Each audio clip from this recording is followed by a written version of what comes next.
Акылбек Усенбекович, биринчиден жакшы жагынан баштайын. Бизде Ак Босого эң эски Бишкек шаарында 30 жылдык жагын конуш бар. Ошол элдин атынан ыраазычылык. Наконец-то бизге газ өткөрүлүп жатат. Газпромго, өкмөткө рахмат айтып койгула деп суранышты да. Буюрса газ өтөт экен, мэрибизге рахмат.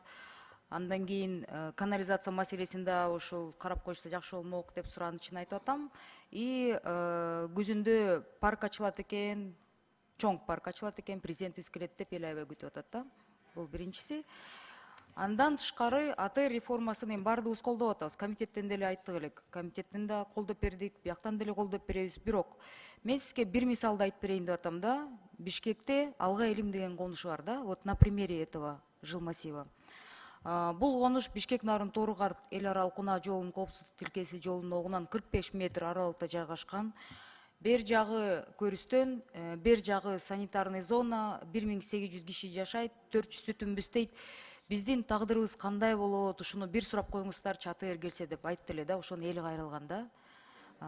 Мэр бул маселе боюнча мэрге да кат жөнөттүк, жакшы жооп келди, буюрса көзөмөлгө алынат дейт. Бирок булардын тагдыры кандай болот? Бул жаңы конуштун мисалында 1-Май районунда бир нече ушундай участоктор бар да. Сан-зона жилавы.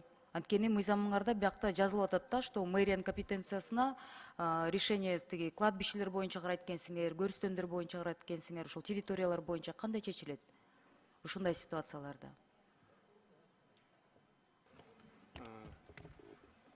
Элвира Жыргалбековна, булар боюнча бизде кабарыбыз бар. Себеп дегенде азыр ар бир акимге биз ушундай суроолорду, мунапыс маселелерин ыкчам чечүү максатында делегирование кылып, өзүбүздүн укугубузду акимдерге чейин түшүргөнбүз.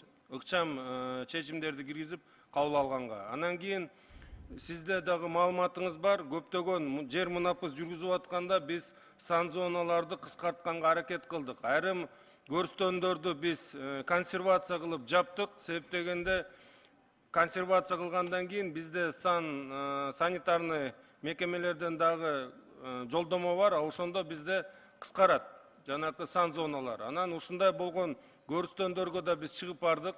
Эгер Бишкекке кошулуп аткандан кийин биз ар тараптуу эле көрүстөндөрдү койбостон бир жерге топтойбуз, ошондуктан ал жерлерди башка социалдык максаттарга буруп, анан башка нукта колдонобуз дагы, ошо менен кыскартабыз сан зоналарын баарын. Эми бул туура болуп атат да. Ошондой болсо жакшы болсун да, ошондой болсун да. Бирок ошол булардын именно бул маселени эмнеге айтып атам? Булардын 3-чү жагында Коргоо министрлигине караштуу аскердик көмөкчү чарбасы бар экен да. Ошол жактан 1 куб метрди эми 10 сом 45 тиын бул расмий көбөйтүлгөн баада сатылып аткан сууда. Ошентип алып атабыз дейт. Бирок убагында ошол водозаборду биз ремонт кылып бердик. Убагында биз канча каражатыбыз менен ашар жол менен чогулуп бергенбиз. Анан ушул маселени да жеткирип бергилейчи. Анан айта турган дагы бир нерсе, эми мыйзамдаштыруу, легализация маселеси башталды дейт. Бирок бизге земельный налогту 6 жылдыкын төлөгүлө деп келип башташты дейт. Бир четинен документибиз жок, бирок эмнеге 6 жылдыкын азыр төлөш керекпиз деп ушундай да суроолор келип атат да. Кандай дейсиздер? Ал боюнча маалыматым жок экен, себептен мен жерине чыгып барганда биз бир гана жана сиз айткан скважина боюнча сөз болгон. Эгер жер налог боюнча маселе коюлуп аткан болсо, аны изилдеп карап көрөсүздөр. Дароо эле барып 6 жылдыкын төккүлө деп суранып атыптыр да. Эми суранып мажбурлап атыштыр да, ошол жагы бар да. Буга чейин комитеттен да айтып чыктым элем. Жанакы санарип системасы боюнча, справкалар боюнча сиз айттыңыз. Мен ойлойм, анда эл түшүнөт болуш керек, справкалар менен маселе жоюлат. Анан справкалардын аркасы менен жөлөкпү маселеси да чечилет болуш керек, на местах. Ошол макул. Калганына биз колдоп беребиз. Жыйынтыгы болсун, эл деген аябай күтүп атат да. Рахмат.